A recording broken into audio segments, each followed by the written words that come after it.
What's up, everybody, and thank you for joining me for another video. My name is Whack4863, but you can call me Whack.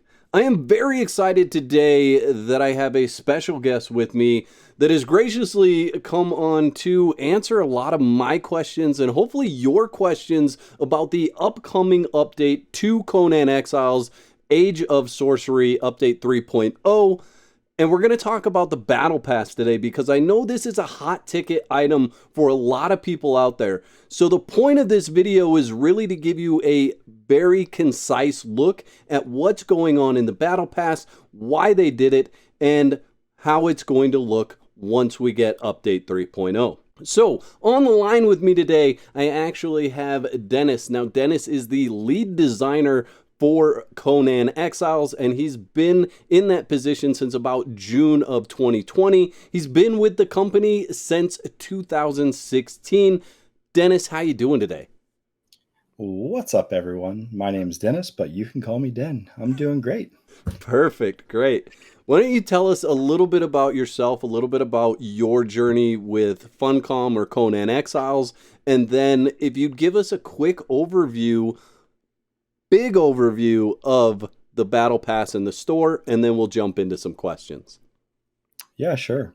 So to go back to prehistoric times, I actually started working at Funcom in 2008, and I was in customer service. And through the years, I kind of, came up through different jobs, wore a lot of different hats along the way, went through QA, and then eventually became a gameplay designer on Secret World Legends.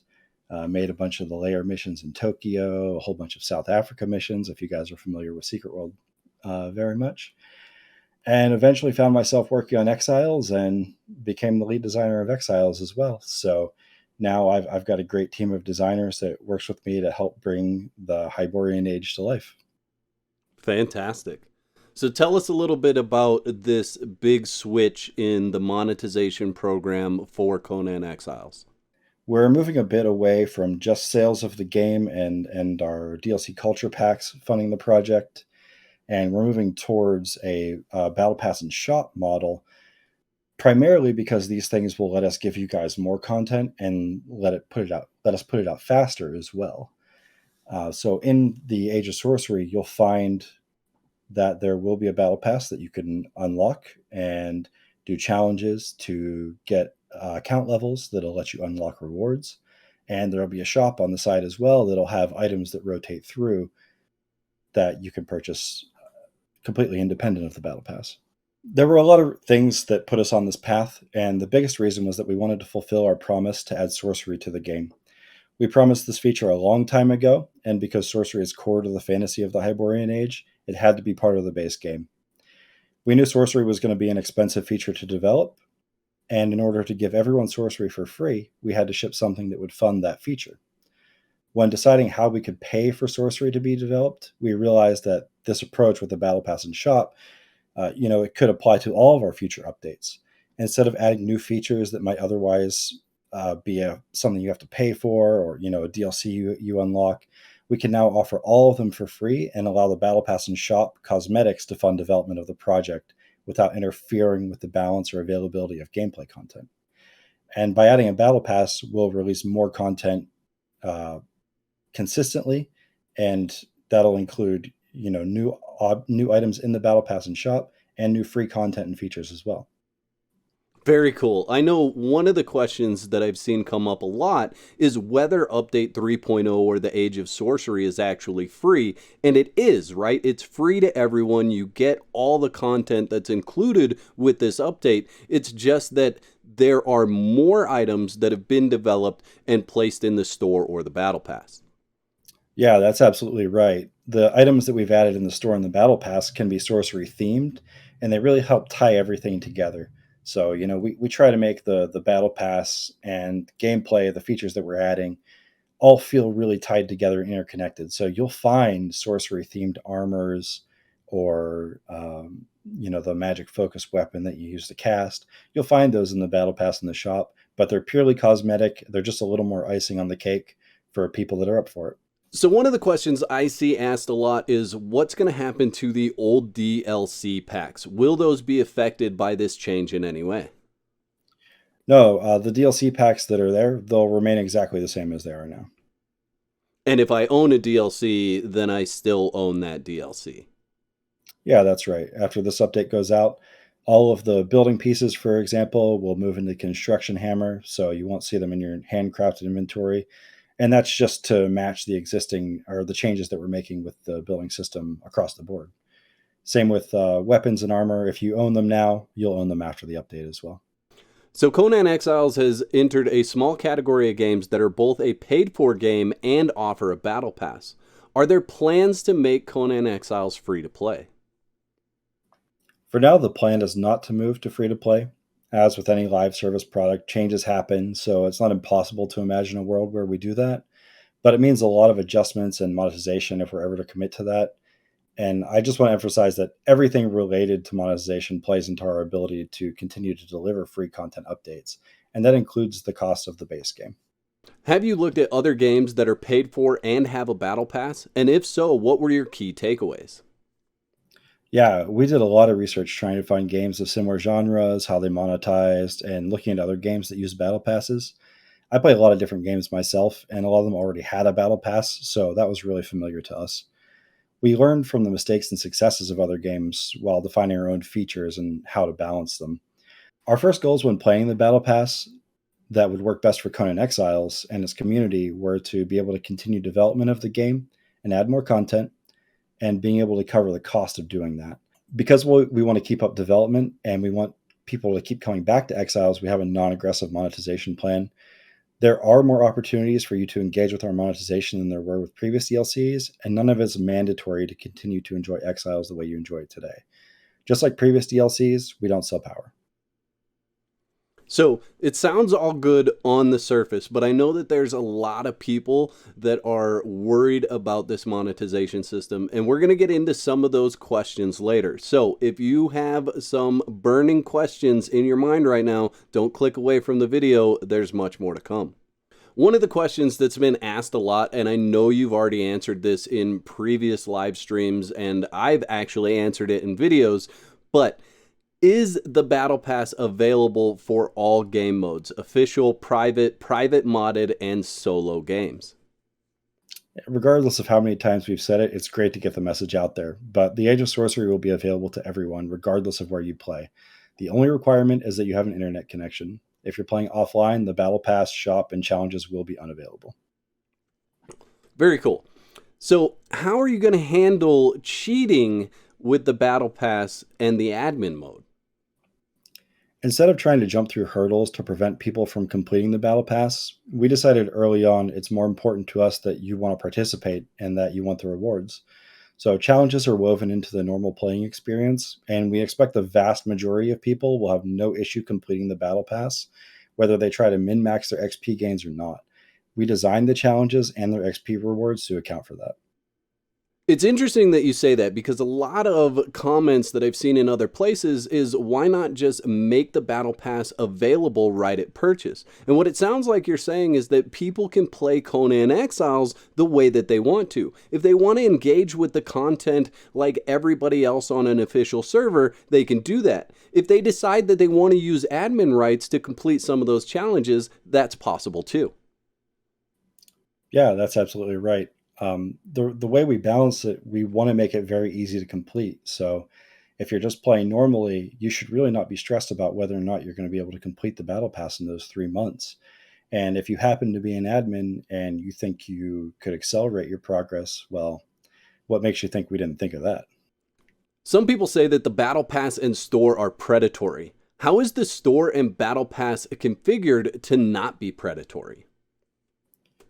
We've worked really hard to make sure the monetization feels balanced in terms of what you pay versus what you get. Anyone that has these fears, I would just ask that you get a feel for what it takes to complete challenges and how it feels to progress through levels. The entire system is balanced to be quick to complete and forgiving to people who can't play frequently. If you still have concerns after you get your hands on it, let us know. We'll be listening to feedback and making adjustments all along the way. So for those of you that aren't familiar, there's a term out there and it's FOMO. What that stands for is fear of missing out. This is mentioned as part of the function of a battle pass in general. Is there any chance we might see older battle passes available for purchase later on? We don't have any plans to change the availability of previous battle passes right now. We try to mitigate the fear of missing out by allowing ample time to advance the battle pass and making the battle pass relatively easy to complete in terms of the low time investment it expects. Our goal is to provide fun cosmetics for anyone who engages with the battle pass and not upset anyone who chooses to play the game without it. Are there actually two battle passes? A battle pass and a premium battle pass? What is the difference? No, there's one battle pass. I think we chose a bad naming convention for what is called the premium battle pass. It's nothing but the battle pass you would get from buying the battle pass normally with 15 additional unlocks at a discount. For chapter 2, I may push to rename this so it's a little more clear. You mentioned at one point in the live stream that some items were one-time use. Why would someone pay for a one-time use item? One-time use items are all free. We won't give you the ability to pay for anything fleeting. They currently live on some of the free slots in the battle pass and will be given away for free through the bazaar at times as well. So, why do you have a timer on the items displayed on the store? The specific reason is just to keep the store fresh and exciting. The timer lets you know when to expect something to go away, so you don't have to keep checking back compulsively to make sure you don't miss something. We don't want you to feel like you have to buy something just because it's on a timer. So it's important to know that everything in the store rotates. If you miss something today, it'll come back eventually. Can you explain the challenges, XP bonuses, and rerolls for those challenges? Yeah, challenges are activities that are given to you. When you complete the activity, you can go into the challenge window, claim the experience from the challenge, and it'll go towards your battle pass level. Every day you get 5 experience multipliers, one for each challenge slot in the window, and these will stack up each day you're not able to complete them. So you can have a backlog of 20 multipliers waiting to give you bonus experience when you complete challenges. On top of that, you also get the 5 additional ones from the current day, so you can have a total of 25 multipliers. The bonus multipliers are there specifically to help you finish Battle Pass, even if you can't play the game every day. You can reroll challenges up to 3 times every day, and rerolling will replace every challenge in your list. So I'd recommend saving them for a time when there's absolutely nothing you want to do in the entire list of 5 challenges. So, are the unlocks through the battle pass and the store, are those linked to your account or your character? What if I have multiple platforms like PlayStation and PC? Will I have to pay for the battle pass on both platforms? So everything you unlock is tied to your account, and if you learn how to make a sword by buying it through the shop, every character you have or will ever create can make that sword, for example. But you can't currently link accounts between platforms. Our account system doesn't currently support this because we want it to be a really streamlined system.